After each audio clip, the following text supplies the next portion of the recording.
You're listening to Living Podcariously, bringing you real men's perspectives, unfiltered, unapologetic, and uncensored. Recorded live in the Living Podcariously studio in world-famous Cocoa Beach, Florida.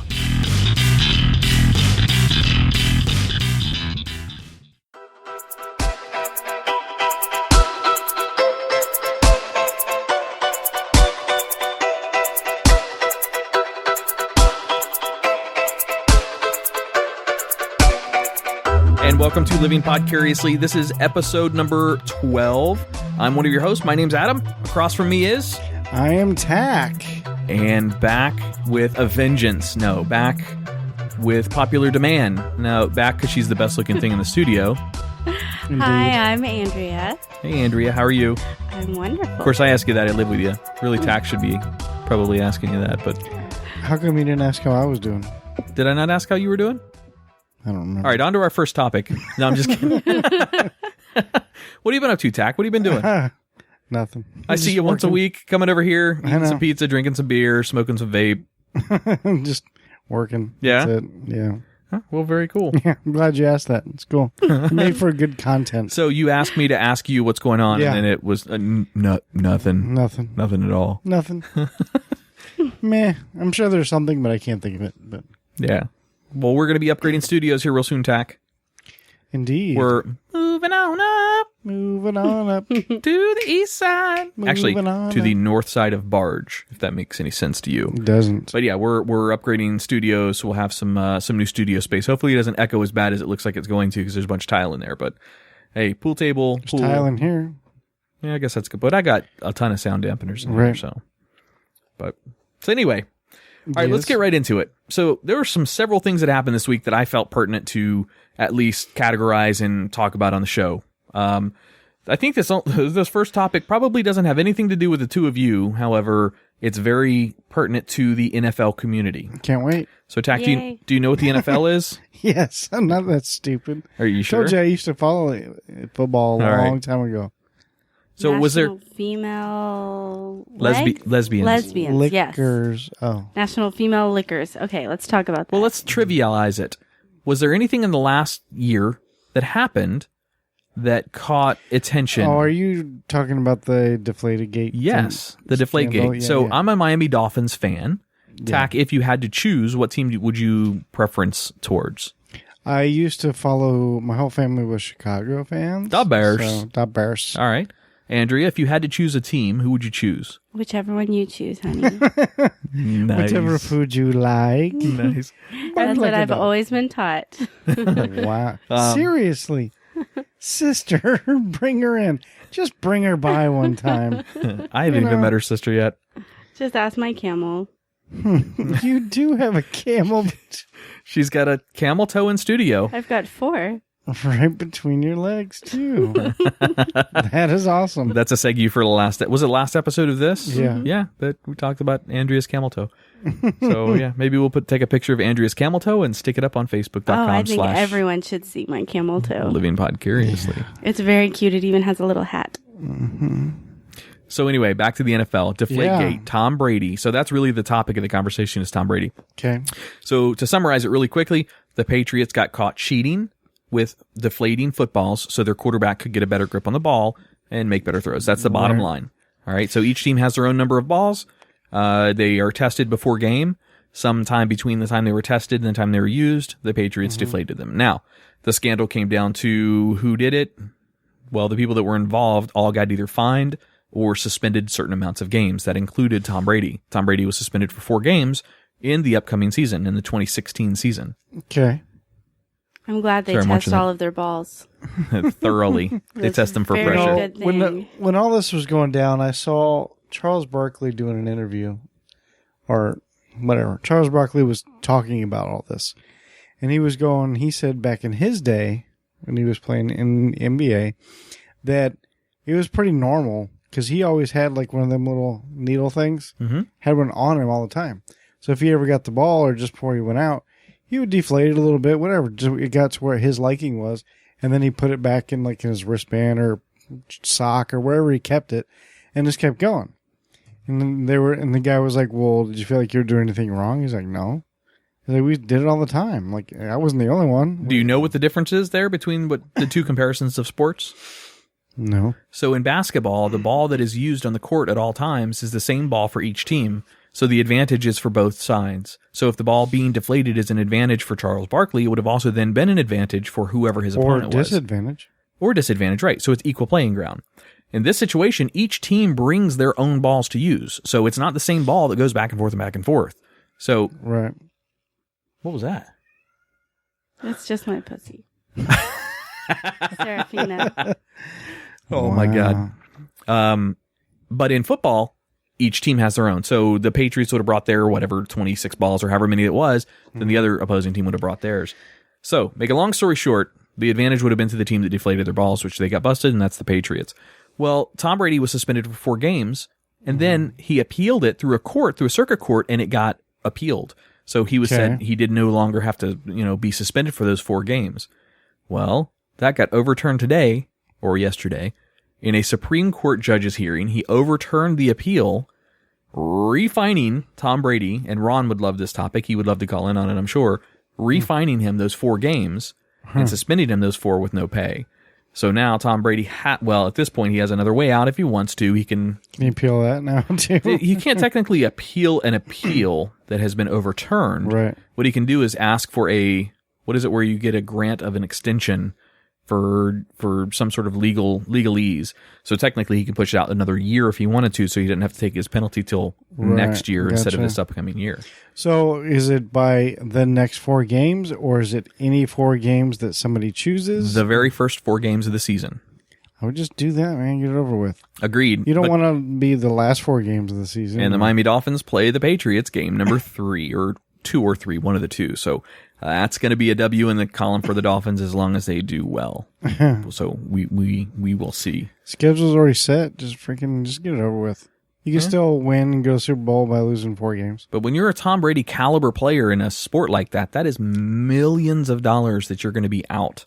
Granted, he did a $40 million 2-year contract, but you're going to be out that much money early. He will be okay. He will survive. Okay. I think he'll find a way. I totally agree. Perfect. Seriously, assist her. Just bring her by. Tach is interested in your sister, Andrea. Maybe when we have a bigger house, she'll come in. No, why won't she come now? There is not enough time to answer that question. Okay. All right. Well, then, all right. Off of football topic. Look, I know that's not exactly our forte, but that I felt that was relevant enough to bring up. I know Ron would have wanted us to bring it up, so I'm bringing it up for him. All right, Tach, can you think... Okay, first of all, Ron has not passed away, right? That's a good point. Ron would have wanted it that way. In loving memory of our prior, not prior friend, but our prior podcast host and good friend, Ron. Right. Ron's making some moves, man. He's hosting a couple of other sports talk podcasts as well. He's doing good. Yeah, he's doing real well. So, hey, congrats out there, Ron. Indeed. All right. I'm just going to play with my camel. All right. So has anything else happened in the last week that you guys think would be relevant to talk about on a show like ours? Can't possibly think of anything. Except 2016 is stealing all of our singers and actors. Yeah, exactly. I like the angle that you were going there. I only brought up in my topics here one particular, and that is the king of the man camel himself, Prince. Have you seen that picture? The purple one? No. He's in the yellow jumpsuit, and his camel is just strong as ever in that jumpsuit. No, it's camel. It's quite funny. It's like Eddie Murphy's little jumpsuit. His camel is bigger than mine. Damn, I keep picking this up and wanting to vape. Oh, Trey, by the way, just texted and said, also, hi, female voice. He didn't know who it was. Cute. All right. So yeah, Prince recently passed away. The details of his death are still kind of up in the air. They don't know how he died. Well, let's just put it this way. The reports of his autopsy haven't been publicized yet. Right. So they don't know exactly, the public doesn't know exactly how he died. I'm sure the family does. He's already been cremated. So that's already happened. Right. Allegedly through press. But yeah, they have not reported the reasons for his death, which is interesting. Well, he did have the flu for 2 weeks beforehand. Yeah, he did. They were saying that too, and I read that somewhere too that he's been sick, but I was like, People don't die from the flu. This isn't like 1600s anymore. Like, did he have something else? Like, That's all that they did say. he have like cancer or AIDS or something that? They'll probably just put a symbol for the reason he died. Oh, too soon? And reasons are Nothing being meant by it at all. Yeah. It'd be a beautiful symbol. it'd be pretty simple. So I wrote down some stuff here, Tack, and I wanted to see if you guys could guess. I wrote down the top 20 Prince Billboard singles. Oh, okay. Let's see how many you guys can You guess. giving clues, or we're just going to start naming them? I mean, I would hope I don't have to give clues on it. I can. Let's see No, how I many. mean, you want to just Raspberry start Beret. naming songs? Hold on. Little Red Corvette. Hold on. There's two of the top 20 Okay. Tack. She's winning. Windows Cry. Diamonds and Pearls. Purple Rain. Pussy Control. What? Or is it Pee Control? What? Pussy Control. That's not on this list, but I want to hear that song. Say Cream. Wanna Be Your Lover? Let's Go Crazy. Let's Go Crazy, number 3. Um, The most beautiful girl in the world. Yes, definitely number 9. Something with Nikki or something like that. You Got the Look. I don't see You Got the Look in I there. think you're thinking of Roxette, maybe. No. Is that You Got the Look? Is that? Oh no, I'm thinking of She's Got the Look. That's what I'm thinking, what's too. Is it Nikki or something? How about I go down the list? Okay. I don't remember who got what. You guys kind of rocket fired them out at me. So, all right, number 20 is 1999. Oh, duh. By far one of the best songs of Prince's. Purple Rain. He already said said that one. Number 19 is I Could Never Take the Wait. Place of Your Man. Hold on a second.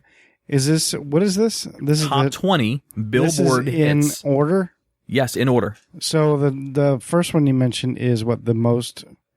No, 1999. Number 1 is the most. So By far the most. The highest maybe on. I don't know. That's a good question. I didn't write down exactly Okay. what the list had. But yeah, these all are right, in well, that's good sequential enough. order. Just top 20 like number one hits. Yeah, number 1 Billboard Gotcha. hits from Prince's. So 20 is 1999. Uh-huh. Number 19 is I Could Never Take the Place of Your Man. Number 18 is Alphabet Street. I don't know that song. It sounds like, was that the song you did on Sesame Street? I don't know. Number 17 is 7. Come on. Number 16 is I Would Die for You. Oh yeah, I know that one. Number 15 is Delirious. Number 14 is Pop Life. Number 13 is Thieves in the Temple. Number 12 is Diamonds and Pearls. Damn it. I got that one. Number 11, you also got this one too, Little Red Corvette. Number 10 is Sign of the Times or Sign of the Times. Sign-O. Like Steve-O? Yes. Number 9 is The Most Beautiful Girl in the World. Got that one. Number 8 is Purple Rain. Not number 1. I figured that would be up there next to number 1. Number 7 is You Got the Look. I had that one. I said that one. Yeah, I know. Yeah. Number 6 is Raspberry Beret. Got that one. Number 5 is Bat Dance. That's from the Batman soundtrack. Yeah, I did. Oh, look at that. It even says from Batman. Oh. Yeah. Number 4 is Cream. Yep. Number 3 is Let's Go Crazy. Yep. Number 2 is Kiss. Yeah. Kiss. And number 1, Kiss. top Billboard song. When of Doves Prince. Cry. Yes. Yep. When Doves Cry. Something that's way more interesting to me than his songs is the secret behind something called Prince's Vault. Have you heard about this, Tack? No, I don't think so. Andrew, did I talk to you about this at all while show prepping? No, All right. not at all. So let's see if this actually says anything. I'm going to read you this article, or just these couple of sentences real quick from this article. The Prince Vault. There is the pop star Prince, the androgynous multi-instrumentalist who sings about sex and spirituality in the same breath. And then there is the Prince, the Enigma. In this second Prince that has created a great pop culture mystery, the story of a vault holding thousands of unreleased songs. So somewhere in his mansion or whatever he's got a studio set up in his house, rumored to be, Prince has a vault of thousands, like 7,000 different singles that he's recorded over his lifetime. And according to his engineer, Hans Martin Buff, they are ridiculously amazing. So it's just like a lot of the songs that you would have already heard of Prince that he's released, but brand new songs. Prince has... Right, so he's going to be like Tupac and just keep releasing albums after his death. I mean, technically he could. Tupac's, I don't think, was nearly as vast mean, they've pretty no, much of course not. pretty much released all of what Tupac already had, I would imagine. But yes, technically, and some Elvis had a few things, and so did Johnny Cash had a few things that they all had buffered in a recording studio somewhere. But I'm actually kind of excited about that. That's cool. That'd be kind of neat because apparently that he has enough recorded, rumored, of course, at this point, from this guy, from this engineer of his who's worked with him for years, to be able to release one album a year for the next millennia. What? Think about that. Yes. No way. Wait, millennia So is you're what? saying Millennia is 1,000 years? All right, for the next century, the next 100 years. Even if it's still a century, you're talking like, so that's like what, 25,000 songs? No, not even 20. No, it's not that many. No, you're talking like 10,000 songs? Yeah, correct. Upwards of 7,000 songs is what this guy says he's rumored to have in there. I don't even think he's released that many songs yet. Obviously not, because he hasn't been around 100 years. Yeah, no, not that much. So I see what you did there. Does Prince have any kids? I don't know. He actually had one, but he died Really? shortly after birth. Yeah. Oh, wow. Pull that mic right up to you. There you go. Sorry. There you go. That's fine. He was also a Jehovah's Witness. Yes, I did hear about that. Did you see that? Was it Van Jones? Is that the guy's name?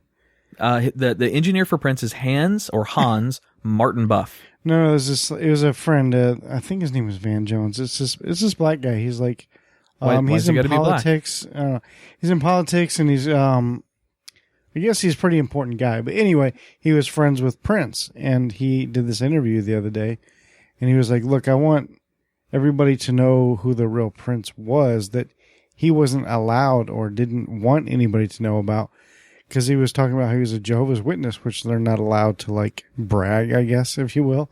So Prince apparently used his celebrity and his money to start all these organizations and stuff, and just did so much for, like, communities and charity work and all kinds of crap. And he not once, like, ever bragged about it or even talked about it. And so this guy was like, I don't know if he would be mad at me for talking about this, but I think that people need to know that what the real Prince was doing and what he was doing his whole life. He was so involved in so many organizations and charities. Yeah, he's rumored to not be one of those guys that have, like pop star attitude or whatever. Yeah. He's supposed to be a pretty cool guy to work with and work for. Yeah, and I also didn't realize, saw some video the other day about all the hit songs that he wrote that weren't even his. Like, say that he didn't sing it, other people sang. There was just like so many, and you're like, oh my God, I didn't know Prince wrote that one, or this one, or that person sang, or this band performed, or, it just was surprising. This guy's article goes on to say that during the years that he worked as the engineer for Prince, he would have a beeper on him. This was 96 when the article was written. He would get a beep in the middle of the night. He would show up at Prince's house to set up studio and start recording for him. He said Prince was so talented that he could go through the drums, bass, guitar, vocals, everything in one session and finish that particular recording. So he could knock it all out in one session. Said it was completely normal to work through the night. The same way that most people have a conversation about their day, Prince creates music. It's effortless for him. He was also quoted in a couple of other articles saying that Prince's obsession and outlet for his creativity was writing and was creating all of these pieces of music. And you go to work every day, Prince has to record something every day. That's how he gets through his day. Well, if you're going to write 7,000 to 10,000 songs, yeah, no kidding. He must have, yeah. But, all right. Well, we're going to take a little break in studio. We're going to feature a new break music DJ this week. This is a djgillugo. He's an old friend of mine, and he is, so yes, my son is the DJ constant that you always hear taking us into our breaks and coming back from breaks and some of our rejoin music. This is DJ Lugo. He's actually a DJ that's world renowned. Goes to the Middle East, goes to Italy, and all these places around the world because these people hire him to come out and entertain the crowd. It's really good. So check out his information. We're going to put some show notes to some of the stuff that he does, his press release and his kit release and stuff like that. So check out DJ Lugo. All right, guys, we'll be right back. You're listening to Chicago's very own DJ Lugo.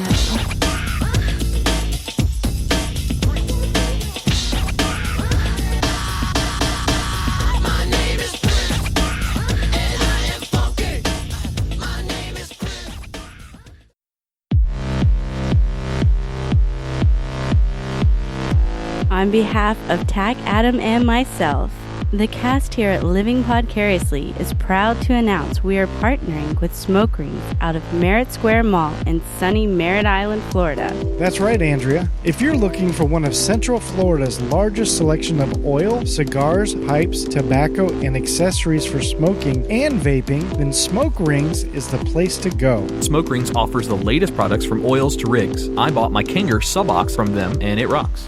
By mentioning this ad, Smoke Rings is giving Living Podcariously listeners 10% off anything you purchase. Also, check out smokeringsonline.com and click the e-cig link to learn some great facts about vaping. At facebook.com/Smoke Rings Merritt Square, or give them a call at 321-453-1422.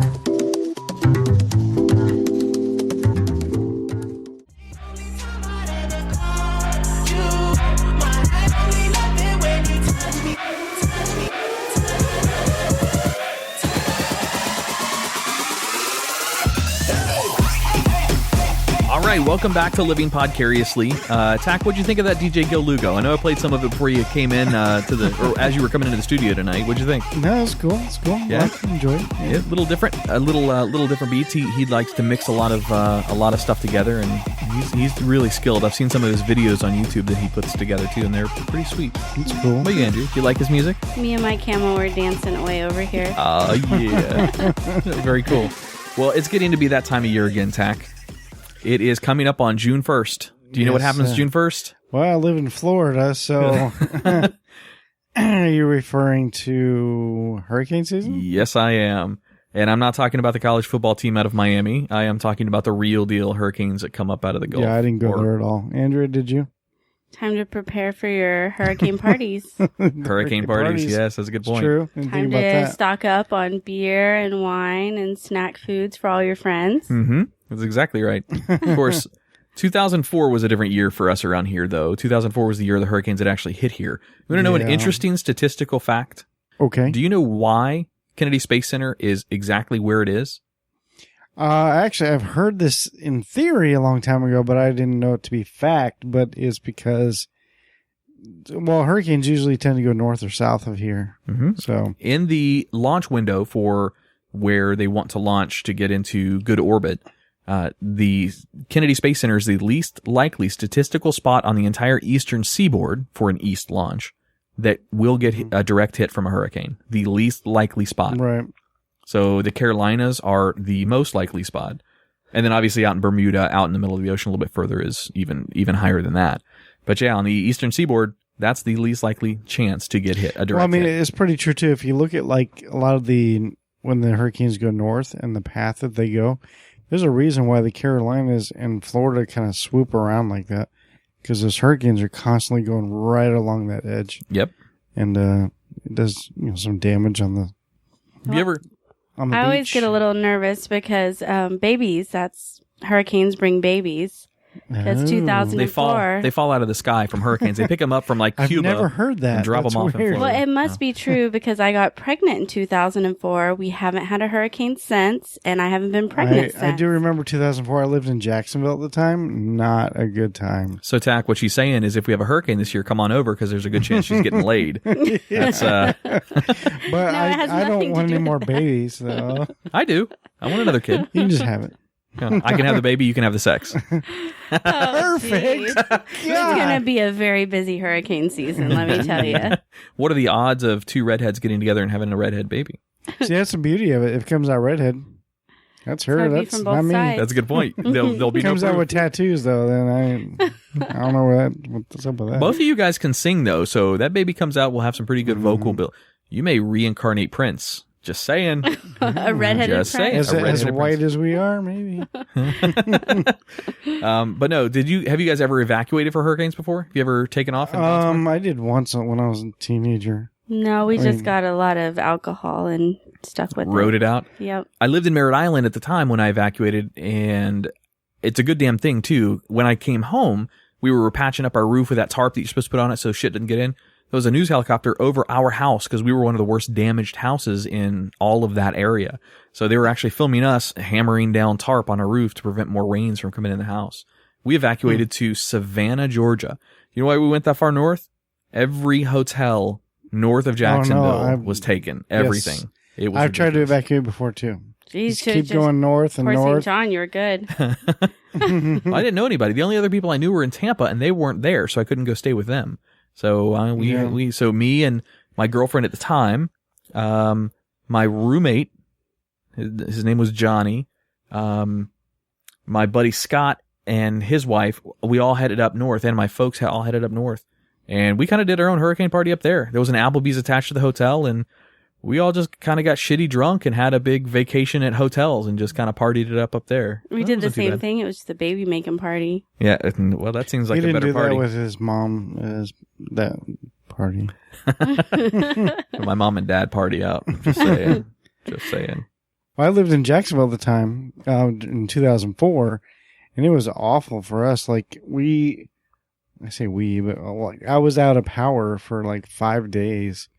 And it sucked, and like the storms were just hanging around there and spewing off tornadoes like every couple of hours. Yep. We were under tornado warnings. Oh my God, it was so stressful.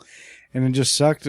Where we lived was like right on up in Jacksonville, you have FPL and you also have JEA for power. You have competitors up there? Yeah. Really? But, it's not really competitors. You can't pick. It's like this. Oh, and we zoned. lived we lived right on the line of FPL and JEA. So, like, I was under FPL, and then right down the street was JEA. Okay.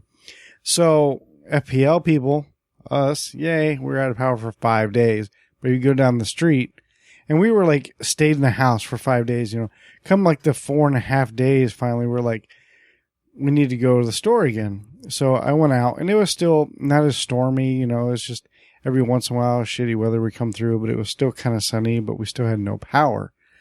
So I would venture out into the town, because I'm assuming like post-apocalyptic kind of life as I was living or we were living at the time. Yeah. And I would venture into the town. I'm thinking I need to bring like guns, whatever.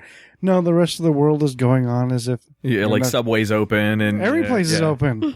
People are going to the mall, to the movies, it's like any other day. I was like, oh, because everybody has power except us. Yeah. In 04, that kind of happened here too. It is a weird feeling when you're driving through an area that has been devastated. And I'm not talking like every house is leveled, but I'm talking power lines are down all over the city.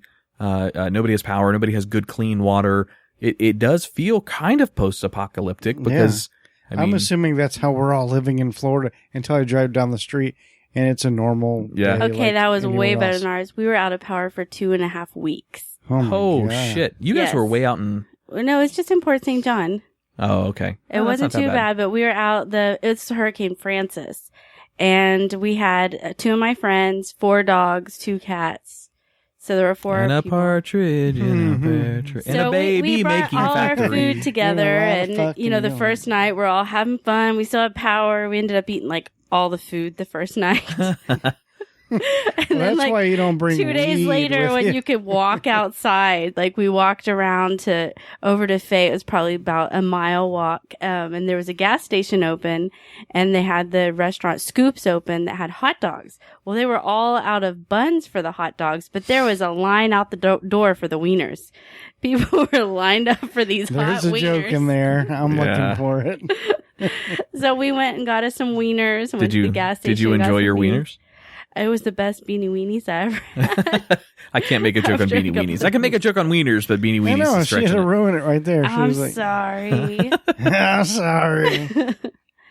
But anyway, we ended up getting a hotel after a week without hot showers and stuff. And my ex-husband at the time, his job paid for it. So first night, hot shower, air conditioning. You get pregnant. It's just how it happens. Woohoo! This is so nice. We're gonna fuck. That's what's gonna happen right here. And that's my hurricane story. I'm sticking to it. Yeah, that's good. That's good. Yeah, it's we came home from that hurricane because it was 3 hurricanes back to back, and the third one is what really fucked up my house. We came home and one of the light fixtures in the kitchen, so a little dome light, little globe like looking thing attached to the ceiling.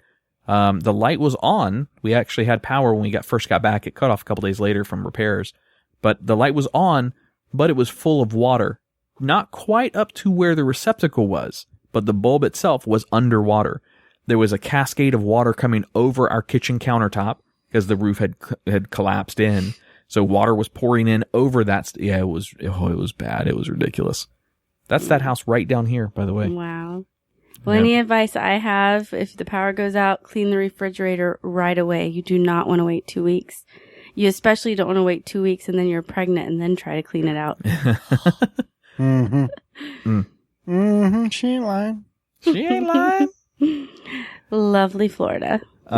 Speaking of the Space Coast, Tach, and hurricanes least likely chance to hit there, do you know who John Thomas, a.k.a. Mad Hedge Fund Trader, that's his handle, Mad Hedge Fund Trader, do you know who that guy is? No. So he's a guy that can pick the hedge funds or the stock, not hedge funds. Okay, he's the guy that can pick the stocks that are called the 10-baggers. Do you know what a 10-bagger is? That was my nickname in high school. I was a 2-bagger. You got 8 up on me, buddy. No, 10-baggers are stocks that have the potential to rise tenfold over the long term. Like, for example, if you invested in McDonnell Douglas so many years ago, or if you invested in Apple. Apple is a great example. If you invested in Apple in its infancy, you would have made more than tenfold the money that you invested in Apple at the time. Well, this guy's picked another stock recently, like in the last week, that he is predicting to be, when it becomes public, because it's private right now, when it goes public, to be a 10-bagger. Do you know? Think Space Coast. Do you know what this stock is? You know what this stock is? And I picked this a few months ago. Did you? Oh yeah, that was like, if you own any stock in this company, it just doubled today. You know. What stock? Well, let's see if Andrea has a guess. Think Space Coast. Think private companies that are going to release IPOs and become public. Think hats that I have sitting right here. No? Nothing? No? No guess? All right, Tach, No, what is like it? SpaceX or something? Oh, ding, ding, ding, ding. SpaceX. She got it. SpaceX. And when I wear this hat, I'm space sexy. Ooh, let me try that on. Or kind of On looks my like, camel. You don't want to try this on. No, the I camel sweat in this all day. wants to. or what Ron pointed out is that it looks kind of like the Reebok logo. Well, I have another hat too that just had the X on it, and that's what he was like. Gotcha. So John Thomas, aka Mad Hedge Fund Trader, says Elon Musk's SpaceX is so forcefully pushing forward rocket technology that he is setting up one of those great investment opportunities of the century. I am constantly on the lookout for 10-baggers. That's the name, the term that he, set up himself. Yeah. Stocks that have the potential to rise tenfold over the long term.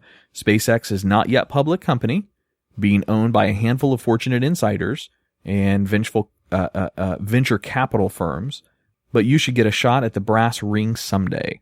So what he's hoping for is when they go public, that they become the tenfold kind of stock and just absolutely rise.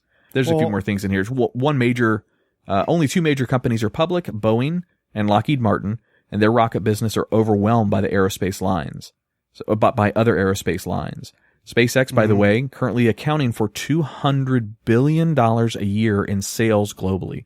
Think about that number, $200 billion a year. If that goes public, I don't care what I've got, I'm investing in it. That is an amazing investment. Indeed. And some people may not know, there's even people around here that shocks me. They don't know anything about SpaceX or really anything that goes on. All they know is every once in a while they see something that shoots up in the sky, and that's about it. And because, for the people who don't know who SpaceX is and all that, well, basically, like he was saying, it's a privately owned company that basically the shuttle program got shut down, which at the time I was really mad about, but now it makes sense. I'm not as mad. Yeah, it put a lot of people out of business, but you know what? There's 2 or 3, soon to be another aerospace company coming to Blue Origins, right? Blue Origins coming soon. Anyway, so all these people still have their jobs. Anyway. Well, hold on now. Not all of them. Now, listen, I won't debate this because me and Ron have been. No, don't debate it. No, me and Ron have been in these debates before. The move to go commercial launch systems was no question. That should always have happened. Those 7,500 engineers that lost their jobs would disagree with you because most of them had to move away. Now, now that we're starting to build back up in the area, how long has it taken since Commercial Crew to now? Well, by the way, Commercial Crew hasn't even launched. Yeah, it's been, it's been 7 years. You're right. Yeah, since that because that's program- the first thing. One of the first things Obama did. That's when right. He came in. That's one of the very first things. And I hated that decision. I don't disagree with it I in the long hated it term. at the time too. I was pissed. I don't disagree with it in the long term. It just happened too fast. You pulled the rug out from underneath that too quickly. Mm-hmm. And I think there should have been a better staging period for that. The funding should have stayed there. You want to know I might have said this on the show before, but you want to know a really interesting statistic about the space program? I sounded drunk when I said that statistic.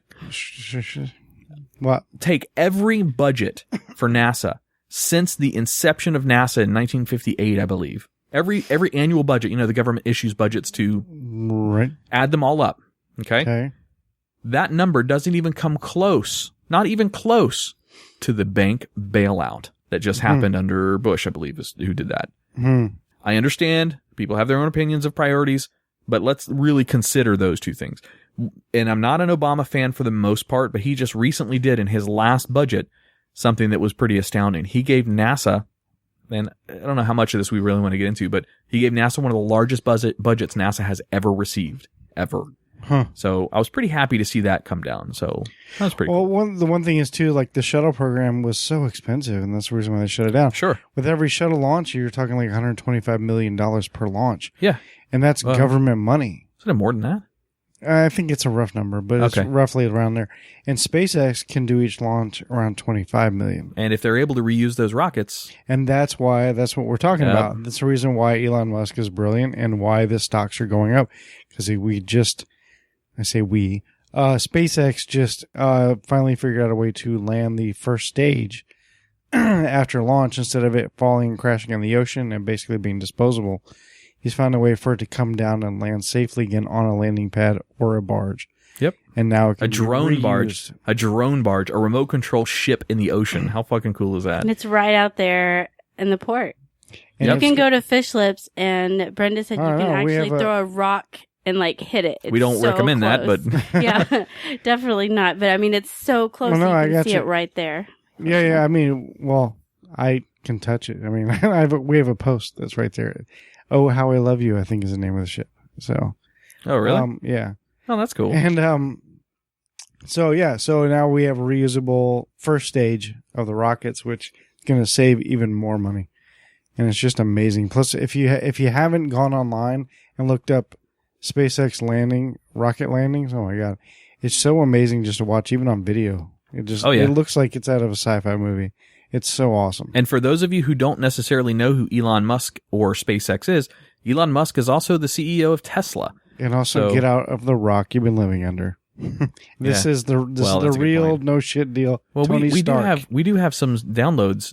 By the way, before we jump to the next break, we have downloads TAC right now in 38 countries, and almost every state in the U.S. There's a couple that we don't. We just recently got. If you're an Ohioan or an Ohioan or whatever, we recently had a giant boost in downloads from Ohio. Please email us at show@livingpodcariously. I want to know how you heard about us, because I mean, we've got a few friends up there, but nothing to account for the numbers of sheer downloads that we've suddenly got in the last 2 weeks out of Ohio. Oh, we love you, Ohio. Yes, we do. Yes, we do. We still got to get ourselves into South Dakota. Oh, Ohio. We got to get into Ohio. or some of the other states, North and South Carolina. No, South Carolina. Whatever. We've got a few states that we have yet to get into, so we got to figure out a way to get ourselves in there. So maybe you need to work our Twitter and come up with some good hashtags. South Carolina, we love you, or some shit like that. Or to the like 6 residents that are in South Dakota. Yeah. All right. We Well, love them too. we're going to take another break. And when we come back, we're going to be getting into the Living Podcariously's diary. I have some interesting questions for you guys. Oh, Right. boy.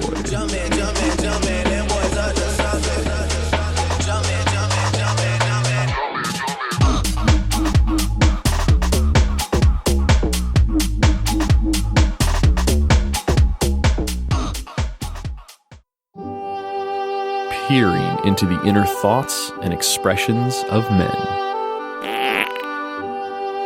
Women submit questions for Adam and Tach to get brutal, honest admissions. We call this the Guyry. Guyry? Really? Is that the best we could come up with?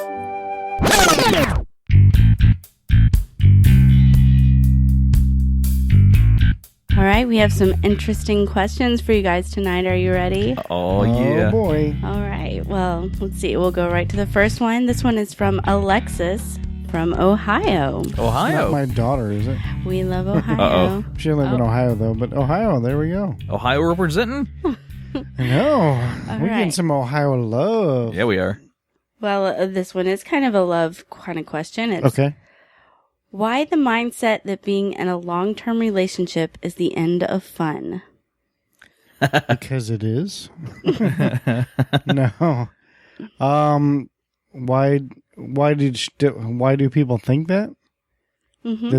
That the being in a long-term relationship means the end of fun. Yeah, why do guys think that? what Have do the guy- mindset yeah, of guys that? do. It's a guyery. Yeah. Hello. I don't necessarily think all guys think that. No, I don't think so. The ability to go out and get some strange whenever you want obviously goes away when you're in a dedicated long-term relationship. And for some guys, they like that. guys don't have interest in that. I know two guys, Ron and Jimmy, both have zero interest in going out there and getting in the dating pool again. Yeah. And they've said to me several times, like, I feel sorry for you. Like, I don't envy you at all having to do that. Like, I'm glad I don't have to do that anymore. See, I see the stress in that whole situation, and I see the benefits to being in a long-term relationship, especially with someone that you love. However, I gotta be honest, that wasn't all stressful. There were some stressful times in dating and playing this scene and the game and all that jazz, but it's not that bad. It's kind of, I mean, it really is kind of fun. I used to have fun. Not recently because I haven't been playing at all. Right. I But haven't the been question is, why is Yeah, the we're getting off long-term topic. relationship the end of the fun? So now that you're in a long-term I guess- relationship, is that the end of all I your guess that fun?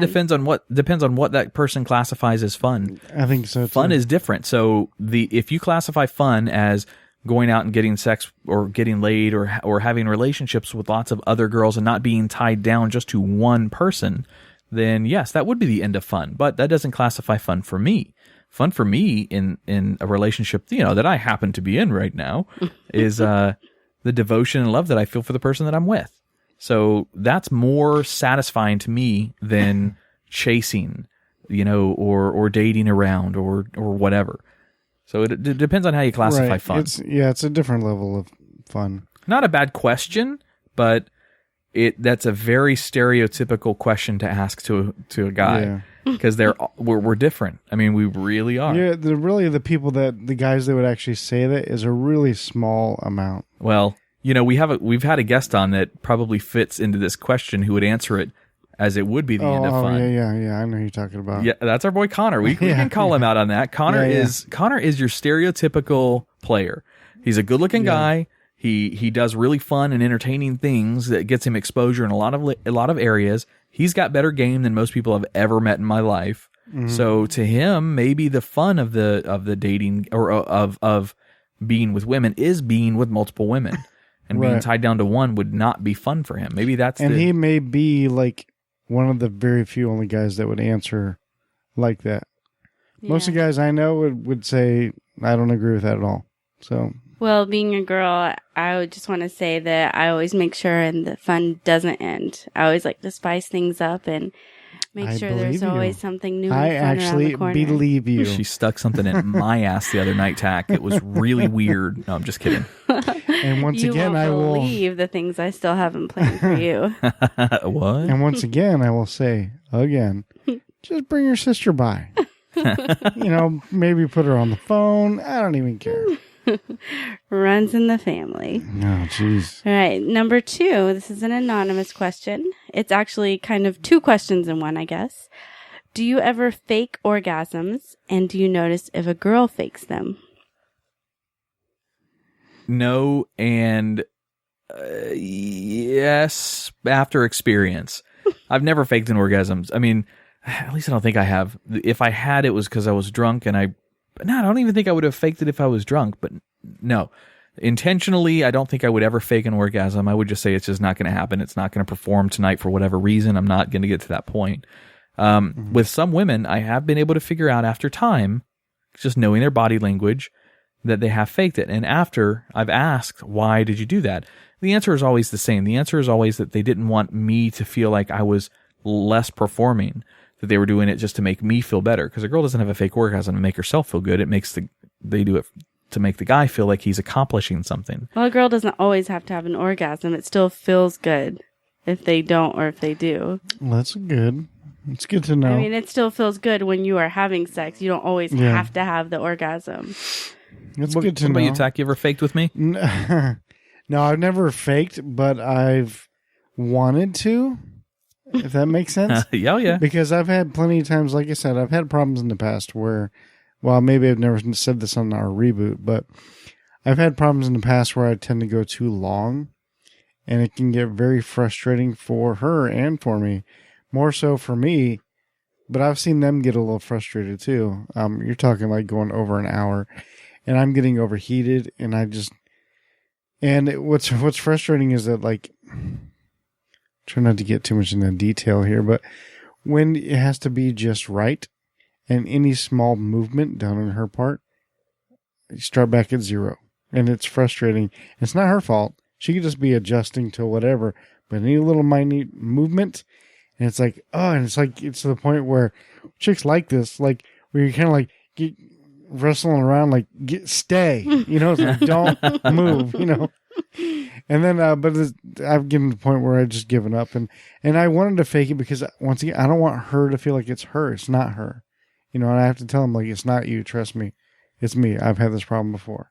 I've absolutely noticed when a guy faked it. Like, that's I what I've always told. They're just like made all these noises and grunts. Well, you're gonna know. What are you doing? Well, it depends on, like, how... I always make noises and grunts, but I've never faked it with you. I don't think I've ever really faked it at all, but I've never faked it. No, I wouldn't say you did. Okay. But it's harder for a guy to fake it, though. Oh, considerably. There's a visual, Yes, that's very true. It's like, you can feel that. Well, nothing came out. Like, oh, that's weird. Well, that's another thing that happens to me. It's like, I don't know. Yeah. Well, just to support that, sometimes men are able to have a climax or orgasm and nothing comes out. No, I'm sorry. No, you're right. Good one. Well, good idea. Yeah, totally. Every once in a while. Right. No, I don't know. Is that true? Yes, that is very true. Really? I'm a doctor. Just believe me. Thank you, Dr. Adam, for your input on that question. You want to see my stethoscope? I see it all the time. Giggity. Giggity. All right. Tach's going to start going. or I don't believe you. One of the two. This question is from Cindy from UCF. She wants to local. know. It's UCF in the house. She was born at college. That's awesome. She's Isn't from there. it? A lot of people might be. They're just conceived there. I don't think they're born there. Oh, it could be both. You don't know what happens. What is one thing you wish girls did in bed that they never do? Ooh, wow. What is one thing that I wish girls did in bed that they never do? That's the question. Oh. So it doesn't have to be sexual. I'm thinking she wants to know sexual, but I mean, we juggle? can go with that. I'm a juggler, so it'd be pretty cool if she could juggle too. Now, let's get some qualifications here. Does this mean the girl that you're with currently or the girls that you've been with throughout your adult life? It's not my question. I'm just guessing she wants to know what is it that you want girls to do in bed that they don't do, giving a little advice to spice things up with her man. Historically with me, I would prefer a girl that takes more initiative sexually. That's a good one. Yeah. Really? He found the only thing that made noise in the studio. Everything else is up. Hang on. This is what Oliver wishes. Come here, Oliver. What? Oliver's wishing, giving his input there. Come here, motherfucker. Squeakity squeak, squeaker. He wishes squeakums. all of his women would squeak. Oh, did he take away your little humping toy? I really like what you said about just being more aggressive or more like what's the word when you initiative? Yeah, initiative. I like that. The last girlfriend I had, she did not initiate at all, and she admitted it. I will not initiate, just so you know. And she won't. I've tested her. I've sat there and like nothing. She won't do anything. I can sit there completely, whatever with it, and she'll just go. What, naked and saluting? Yeah, I can have it like right in her face or whatever, and she'll just sit there like as if. Wouldn't that be initiating though? You'd think, but like, hey, look at this. Slap her in the cheek with it. I'm trying to watch TV. Excuse me. You know. Oh, it's like when Adam walked off pouting. I was like, "Oh, come on over. Come on back here, I'll Schnookums. fix it." Yeah, and it's frustrating. Also, adventurousness in the bed. So, and proverbially in the bed, meaning with regards to sex. Throw in something new, something that's unusual. Look, I know. Don't put too much pressure.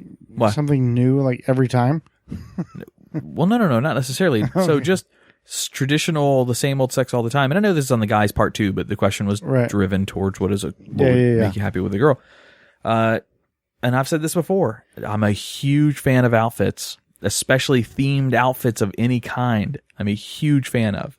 So throw that in there once in a while, or get maybe a pair of handcuffs or something kinky, or who the hell knows? Just something that's you would not normally have in a routine base sex. Well, maybe if you want these things from a girl, you should kind of provide the props for them to see and pick up and use. Hey, is this personal? Is that where we're going here? I feel like I'm in a personal conversation here. Yeah, me too. Well, maybe. Moving on. Nice. This one is from Whitney from Tampa, Florida. Whitney. I have a friend named Whitney. Well, maybe this one is from your friend Whitney. What do you think about when you're going down on a girl? Tack, you take think this one. about? Yeah. What do you think about when you're going down? I don't know. I never really. What's going through your head? Okay, well, could be anything, to be honest with you. Going through what head? A lot of blood is flowing through that head. But it could be anything. I have a bit of ADD, so it could be anything from like sexual thoughts about her to sexual thoughts about maybe somebody else. Taxes. To taxes, to be Scooby-Doo episode, to could be anything. It could be, I could be playing the movie Goonies in my head during it. So Not it's that boring. Did you see the booby traps? It's that horrible that your mind has to erase itself. No, it has nothing to do with like I like or dislike the experience. That's just where my mind goes. You asked me where my mind goes. Well, I'm sorry. Whitney asked where our minds go. And that's just for me. I don't know about anybody else, but I'm still in the moment and I'm still turned on. What? So I'm an advocate of giving the honest answers always on this. So you're going to get That's honesty what we have to. First. The honest answer first. Very first thing when I go down there, yeah, no matter when in my entire life this has happened, is everything on the up and up as far as smell, taste, the whole nine yards. Well, yeah, you're gonna so it's an odor check. It's a sanity check down there first. Always. Yeah. Unfortunately, I know that sounds really bad, but that's always the first thing. Yeah, I'm always scared because I'm usually generally not breathing through my nose when I'm down there because I'm scared to. Yeah. But every once in a while you do want to do that check. Yeah. But like, and I'm always so scared too, like, because I don't want to smell anything. Like nothing. And usually 99% of the time, I've never smelled anything. So, well, certain odors from there are good. They're not bad odors. It's just, I hate the word odor. When it's referring to like a pussy. Certain aromas are good. Yeah. Aroma is not good either. So I think that's why I think it falls in line with why girls don't like the word moist. That's a good point. It's better than dry.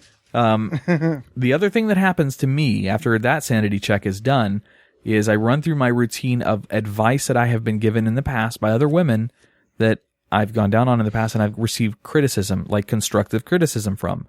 I've received technique updates and criticisms and things that I've read in books like this Maxim Sex Magazine, things like that, on how to do it properly. Every girl's different, got it. But some of those techniques are very straightforward. You don't want to act like a woodpecker down there with your tongue. So you definitely don't want to just, knock away at it. You also don't want to pay attention to one particular area too much. Right. I'm familiar. I don't need training. So techniques. My game's strong. Techniques run through my head, and I'll show you later. There's also a sine curve that you have to follow when it comes to what's the clinical term for going down on a girl? I was like chlamydia. Chlamydia. No, that would not be. Cunnilingus. Yes. There's a sine wave for it. So you start off low, slow, passionate, build up to, very excited, intense, and then slow it back down, and then build it back up, and then slow it back. And then when you feel that she is getting ready to potentially have an orgasm, you keep that sign at the top of the curve until it happens. And then you don't just stop. You slow it down, don't hit the sensitive areas, and then come back down. as long as you're doing it right, and this is just my experience, this is what works for me. As long as you're doing that right, she won't get tickled. She won't get uncomfortable. She'll enjoy it. I mean, there's certain techniques to use, like the lapping of the dog, the how a dog drinks water. Let me rephrase that altogether. Imagine licking an ice cream cone. You don't lick with the tip of your tongue. You lick with the flattest part of your tongue. That is a technique that really, really seems to work well. How do you Is eat that ice wrong cream that I'm cone? getting turned on right now? No, it's not. Tach, would you like me to give you some visual Yeah, examples? just show me. All right. Oh. I know how to do this, but maybe it'd be Andrea, easier take your if you pants just- off. Let's just get this over with. Well, if you keep talking the way you're talking. Are we gonna Howard Sterner? Go hover over the subwoofer for me. I'm gonna get real close. Yes. Ooh, it's so hot in here. Let's move on to the next question, guys. All right. This one is from Tammy in Mississippi. Mississippi. Do you hate it when we ask you to kill the bugs, or does it secretly make you feel kind of macho? Oh God. Depends on the bug, right, Tach? Exactly. Oh, so You there's were certain bugs that. absolutely Let me see right. if I remember this right. You do not go near a palmetto bug or a cockroach. Palmetto bug. Oh my God! palmetto I will bugs. scream and run like a girl. Cockroach's cousin. I cannot. I can take a palmetto bug or a cockroach all day long. I cannot refuse to, unless it's dire emergency, go after spider. They freak No, I me gotcha. the fuck Well, okay. out. I have a buddy that's horrified of spiders too, but His name's for me- Adam. That's me. no, there's another one too. His name is not Adam, but like it depends on the size. If it's like a big, because we got some big spiders here in Florida, then yeah, I got you. I'm with you. But if they're like anything smaller than like a quarter, I don't care. Screw that. A brown recluse is one of the smaller spiders in Florida, and it'll kill you in like 2 hours. Kill you. Come Not on. in now. a grown adult.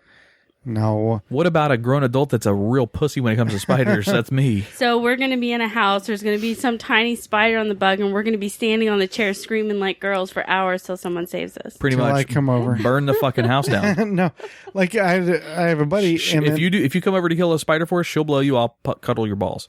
Just saying. sounds Good good. thing we have kids. Alyssa will get them. My friend of mine one time we were somewhere hanging out, and he looks above my head behind me and freaks out. Oh my God! And I'm like, what? Like I'm scared to look. I'm like, whoa. So I immediately walk towards him and I turn around. And I'm like, what? He's like, there's a spider. So I look up. And it's the tiniest little fucking spider I've ever seen in my life. And I was like, are you freaking kidding me? The thing is tiny. It's like the size of my thumbnail. Maybe even a little smaller. And I was like, he's like, dude, I'm horrified of spiders. I'm like, but it's so small. What does he think of the wolf spiders in Florida? Oh, Those big, creeping me out. huge Yeah, wolf no, spiders. I'm not dealing with that shit. the worst spider in Florida to me isn't even a poisonous or isn't harmful to humans. It's the banana spider. And for a very important reason. Banana spiders get big, like with legs extended like the size of a softball. All right, they're big motherfuckers. The body of it's probably, Yeah. I don't know, Okay, I'm like itching everywhere now. whatever. Well, what happens is they build their nests suspended with a long web as opposed to short web. So they've got long strands going out to trees or leaves or whatever the fuck it is. As something approaches their nest that they think is intimidating to them or can harm them, those banana spiders start to rock their nests back and forth and get this vibration of their nests going to scare you away from it. And guess what? That fucking works for me. I run. Those Is that motherfuckers, the ones that have the zigzag down the... they're brightly colored. They're super, super colored. Yeah, like orange and yellow. Yep. And in their web, they have like the zigzag down their web. I don't know the web You'll see, design, like, but yeah. they're very, Well, it's a very regular bright. web, but then somewhere in the middle, it'll have like a zigzag, a little tornado. You said if will. zigzag like 4 times. You like that? Zigzag? It's got some good, Like a zigzag. some Okay, good. everything Jesus. from the last question I'm left itching. me. I'm not turned on at all anymore. We killed it. Yeah, we did kind Spiders killed of it. take ourselves down from manly status. We lick. So I guess Lick. the feeling of macho isn't working. What if we lick and keep licking? The spiders? Like the spiders. yeah. Well, okay, we'll just go to number 6. Okay, it's number 6. Zoe from Orlando. Oh, Zoe. Zoe wants to know, what do dudes talk about when they are alone? Well, leave the room. All right, I'm leaving the room now. That's the premise Let's of our see what podcast. happens. Come. Okay, she's gone. Sweet. So how about them bears? The purse. The bears. I don't. Depends on anything. Really, there's not really. All right. Let's think of something that It's anything. Like I was listening to a podcast the other day, and this guy was talking about his co-host is a woman, and they were like, "Oh, women, we get together and we talk about our relationships," and he was like, "Well, guys, we don't do that. All we do is just sit around and drink beer and talk about sports. That's it. That's us sharing." And I'm like, "That's not me. I don't know any other my guy friends that just do that. Well, maybe I know a couple, but like I talk about relationships and whatever, sex, personal problems, issues I'm going through with all my guy friends. So I don't know. Same as girls talk about. We talk about everything. Girls get a little, to me, from what I've heard from you and other women, girls get a lot more descriptive and emotional. They attach a lot more emotions to their private conversations, where guys won't necessarily tell their guy friends or even their like parents or their father or whatever. They won't get into the emotional side of it. They save that for their outlet with their girl. They save their emotional release with their girl. At least I don't really. I tend to disagree. If you're a guy and you don't have at least one guy friend that you can share your most intimate feelings with, then you're really missing out. Because you do need another guy to talk about that kind of stuff with. Because he can say, I need that guy. Yeah, Tack. I'm going through that too. Can you be that guy for me? I need that guy. I don't have that guy. I have a couple of guy friends that I have that with.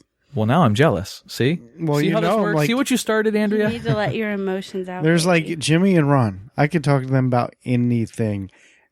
Personal feelings, emotions I'm going through. What if the feelings that I have emotional about have to do with Ron? I can't talk to Ron about that. Just kidding, Ron. I won't cut that out, but you know what I mean. Maybe can he's got a bunch Adam. of penned up stuff in there. Adam, you can talk to me about feelings. There's no Can I? It's a judgment-free zone. Can I lay down on the couch and you sit behind me and take notes? Mm-hmm. I'll take the notes and he will rub your forehead while you talk. Andrea, take a letter. Take a letter. To answer the question, I mean, anything and everything, I guess. Some guys get more emotional in their conversations with their guys, like Tack saying. And I think Adam's just not in touch with his emotions. Hey, I'm not. I am not above reproach on certain situations like that. I can recognize when I can improve. So, just saying, Tack, you need to come over more often. We need to go do stuff together. Yep. I probably hang out with you more than anybody else. No one. Well, that's more business now related than anything else. True. But I'm just you need saying. to take him out, get him drunk, get him to let loose, talk about his emotions and his heart. When we get this other place, just start coming over. Just start coming over to hang out. Make it your second home. I just don't have a whole lot of time, but yeah, I don't mind. I like hanging out over here. Sweet. All right, you guys want to hear from Martha G. from Titusville, Florida. Martha G. Martha G. Martha G. From Titusville? From Titusville. Tack. She wants to know, do you actually notice when it's laundry day and we're wearing old/unattractive panties, or do they all look kind of the same to you? Ooh, this topic might get me in trouble here. Uh-oh. You go first, Tack. Can you repeat the question again? One more, the quicker version. Do you actually notice? All right. Do you notice when girls are wearing old panties, or is it all dirty the same? panties, or like old? panties? No. Like it's laundry day, so they That's put what on. Damn, girl. I didn't know those were striped. Like they're going on a date, their new date, and they got their new fancy underwear on, and then it might just be. Most of the girls I've been in relationships with, like, don't wear panties. Got it? no. Well, there was one girl like that. But most of them, like, all of them are all cute. You know, I did date this one girl that wore nothing but granny panties, and I was like, even like I've been with some prude girlfriends, like very prude, and they even wore thongs too. You know, so it's like, come on now, like why? But most of the girls I know, they're all like cute and sexy. And I am so happy you took that first. What do you mean? I am so happy you took that first. So I have a preference in my lines of underwear. All right, preference. First is none. I mean, that's my first preference, just because I think that's sexy. I do, and I know it sounds sleazy, sexy, but I mean, most of the time it is. Maybe in a skirt or a dress or something, but No, I think Not like in jeans. how about in a pair of nice yoga pants? Well, that's different. Yes, it is. Jeans, you can't really tell. But thongs are nice too, and nice yoga pants too.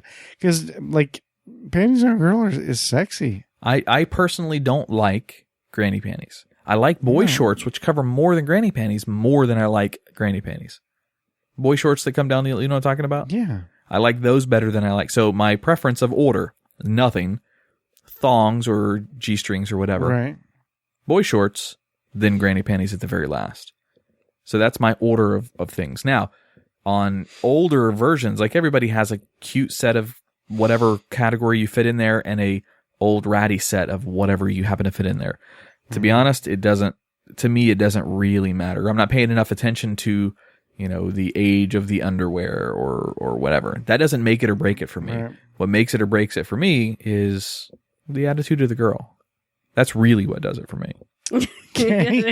And silence befalls the room. So that's the girl. You can pull off anything. You know what? You though? can rock your undies or not. I like that idea. So if I want to get a girl to get rid of some granny panties, all that I have to do is just rip them all off and have to buy her new ones. Okay, got it. Or just get her some new ones. Okay. Yeah. All right, got All it. right, this will be our last question. It's from Okay. Jennifer. I don't know where Jennifer's from, but Jennifer wants to know, what does it mean when my boyfriend talks to his ex about our relationship? Huh. Wait. Say it again. What does it mean when my boyfriend talks to his ex about our relationship? How does Jennifer know that? How does she know? She didn't specify. I don't She know. didn't specify. Maybe maybe the So ex there's- and her friends. Maybe she's heard them. Maybe she's good. There are two ways there. Either I they're in an really open feel enough like- relationship where he has told her that he's talked to his ex, or she's been doing some snooping. It's one or the other. Mm-hmm. In the prior, the open relationship where he has told her about the conversations that he's had, I would take that as he has confidence in their relationship and he hopes that she trusts that the relationship he has with his ex is on the up and up. And she's a friend and not a fling or not a, whatever. Now, on the latter, if she's done snooping and found out that he's talking to her and he hasn't been honest about that, then that's deceitful and devious. And that could be taken as, a betrayal of the trust of the girl he's currently with. So it really depends on the category of where she discovered that he's been talking to his ex. So what does it mean if he's talking to his ex about his relationship with her? I'm guessing my opinion doesn't matter here. No. Yeah, I would like go. to I don't know if what this you is a think, personal Tach. conversation that I don't need to be a part of. No. I have So nothing to personal. clear that air, just to clear that air before you answer, my ex, Tach, my ex. Yes. In fact, another podcast that we used to host, she used to be a co-host with us. Right. I'm feeling very awkward right now. No. Who did that painting on the wall? No, I'm just kidding. I Well, consider same. her one of my best friends, and she doesn't know all the details of our relationship at all. Thank God. She knows a lot, but not like details that aren't Right. Appropriate to tell. Right. She doesn't need to know those things. Like she doesn't need to know Andrea gives a better blowjob. She doesn't need to know that. She doesn't need to know Andrea's pussy's way better. She doesn't need to know those things, okay? She doesn't. Okay. She does know that she does know how I care. She does know that I love Andrea. She does know that I plan on having a future with her. So those are pretty intimate things for me to share with my ex, but it's because I trust her. And I think that Andrea trusts me in talking to her about those levels of things. I think it would be disrespectful to go further than that, but I think that. But anyway, all right, sorry. You answer now. You give your answer, all right? Whatever. It's cool. All right. Moving on. That's our last That was the question. last No, question. no. No, just for I'm her. just- What does it mean when your boyfriend's talking to his ex about their relationship? Yeah, I guess it does boil down to how does she even know? And just everything that he said was pretty much right. But it all depends on what level that he's talking to his ex about. If that makes any sense. It's a case-by-case basis. It really is.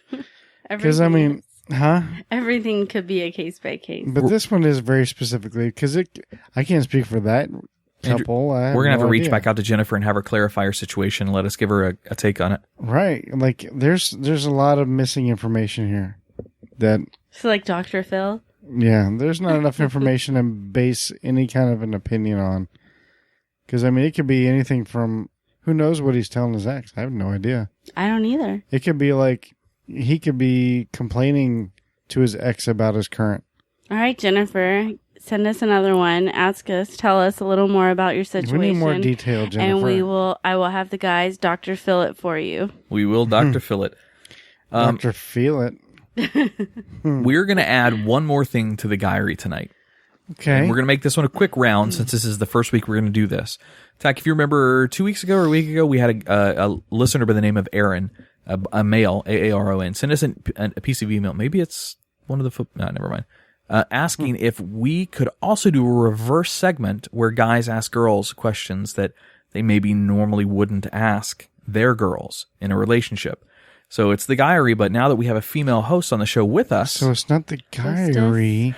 It's the earring. It's the diary. I was trying to say Guyry backwards. Yeah, I don't. Reverse Guyry. Guyry. Yeah, no. It's Ask Andrea. Ask a ginger. Ask a ginger. No, because we're not now. I like that. We're not encouraging people to use the word ginger. We're not. No, it's different because all for my you friends than it is call for me me. Ginger, and they're really sad that I'm not using That's the name because Ginger it's on the cute, show. and you're a cute girl. It's a redhead. You're and a cute, it's precious. You're a cute boy. What? No. Oh, okay. It's not the same for a guy. So, in honor of Aaron, and we're going to start including this and the option for listeners to email in questions to ask. I almost said Andrea. ask Ginger. To ask Andrea on the show. Guys, ask any questions you want to ask a female to answer, and she'll answer them honestly. Now, the questions can't be how big are your tits every week. No, they can be 1 or 2 weeks, but not every week. It depends on what week it is. What bra I'm wearing. So, let's start it off, Tack. How big are your tits? Do you have any questions that you want to ask? 34D. Okay. Do you have any questions that you want to ask Andrea, our host, from a guy's perspective to a girl that you wouldn't normally ask your girl in a relationship? Right. You have to come back to me, I gotta think. And think of the topics that these girls... This is our time to get a little bit of revenge for putting us on the spot all these weeks. What? It's not my fault. No, I know, but you're the female. You're the What? you're the I'm representative. taking it for the females. I'll take it for you ladies. Whoa. Yeah. She'll take it. I'll take it all. All right. Give it to me. Let's set the pace. Let's set the pace. We're gonna lick again and lick some more. Let's set the pace right up front with a very straightforward question. And I want the honest answer, not what you would tell your man in a relationship with. Does size matter? Oh, I was just going to say that. It depends. It all depends. No, I definitely believe that girth matters more than length.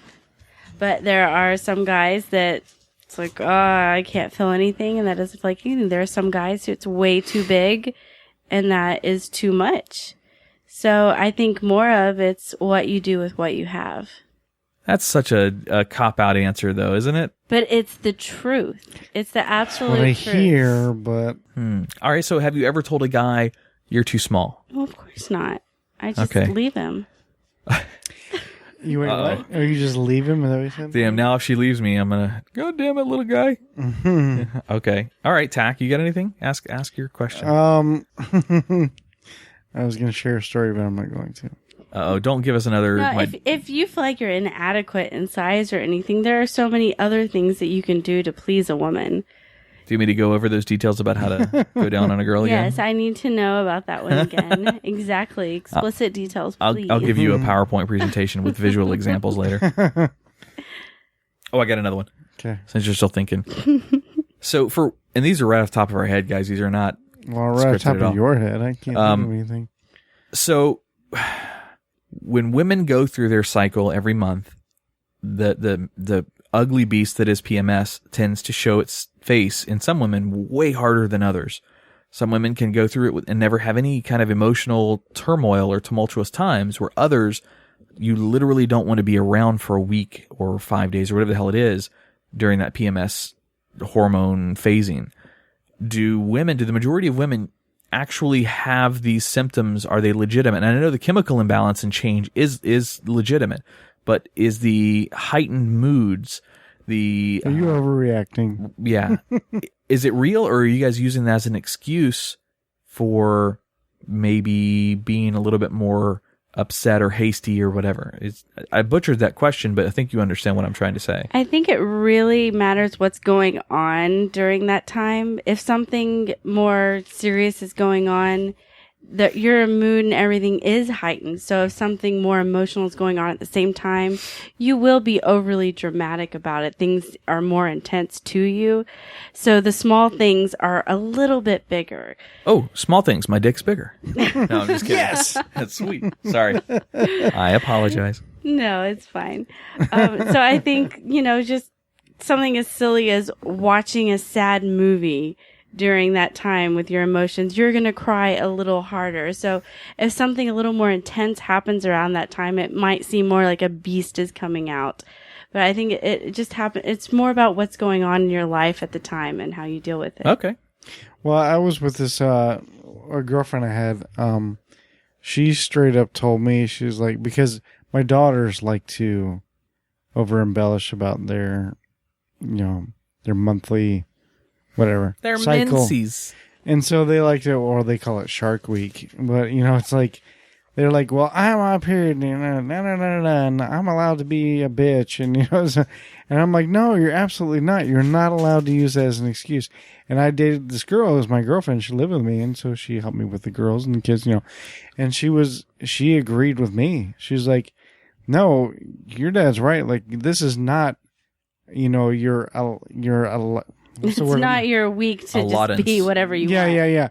It's not like, she's like, a woman should never use this as an excuse to be mean. No. She's like, there's no way. And she was right, because she never once ever complained about being on her period or anything like that. Never. She never used PMS as an excuse to be mean. And she straight up said, there's no excuse for any woman anywhere to ever act like that and blame it on PMS. Huh, good. No, yeah, that's what I was just saying. If something extreme happens around that time, you might be extra emotional, but right. In general, just, Right. And I know immediately right there, I was like, I want to marry this girl. and honestly, I should have. To be honest I don't with know, you. Adam. How have I seem? Do I seem pretty much around the same? Maybe a little extra emotional? Has there been a beast? I can tell a difference. Yeah, I've seen a difference with you. We've only been together 3 months, so I can't say. I'm not talking about me getting hornier. No, I know that. Okay. No, we haven't been together long enough for me to really get a good litmus to see what the differences are. But I think that yes, you have more triggers at that time of the month. Do I turn evil? I wouldn't say evil. I would say emotional. I haven't seen evil out of you yet. I'd say emotional. Yes. It's because there's not an evil bone in my body. Only when I'm fucking you. I'm Evil bone. I got it. And on that note, I see what you did there. let's wrap this week up. What do you say, Tach? Yeah, man. All right, so I want to give a couple shout outs real quick this week to John Sweeney with 102.7 WSNR out of Treasure Island, Florida. Tach, we are now syndicated officially. Right. So that's kind of fun. Awesome. And that's actually through an app too. You listen to it. It's called the Crikey is the name of the app. I think it's KRYKEY.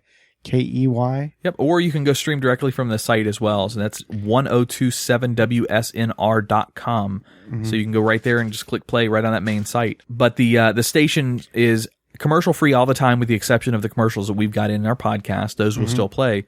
And is the ultimate in rock 102.7 WSNR.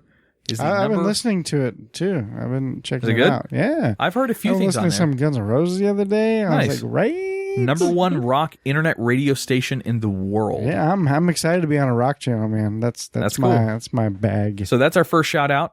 We want to give another shout out to Smoke Rings Merritt Island in the Merritt Square Mall. They are in partnership negotiations with us right now to come on board as a full-time sponsor. Right. So we're going to give them a couple of plugs and some saturation out there to you guys. Listen, guys, if you want to do us a huge favor, show those sponsors how much it means to us. Hit them up on Facebook or go in the store if you're interested in anything that Smoke Ring sells. Say you heard it on Living Podcariously, you'll get a 10% discount. So if you're going to buy something anyway, go buy it from them, get your 10% discount, mention the show. That'll get them to buy more ads from us and help pay for some of the bills in the studio. So go check those guys out. And if you're listening to us on 102.7 WSNR, We want to hear about it. Like, let us know if that's how you're listening to us. Yeah, definitely. show@livingpodcariously.com is our email address. So shoot us an email and let us know. Also, last shout out goes out to Gil Lugo, DJ Gil Lugo. He hooked us up with the music that you heard in this episode.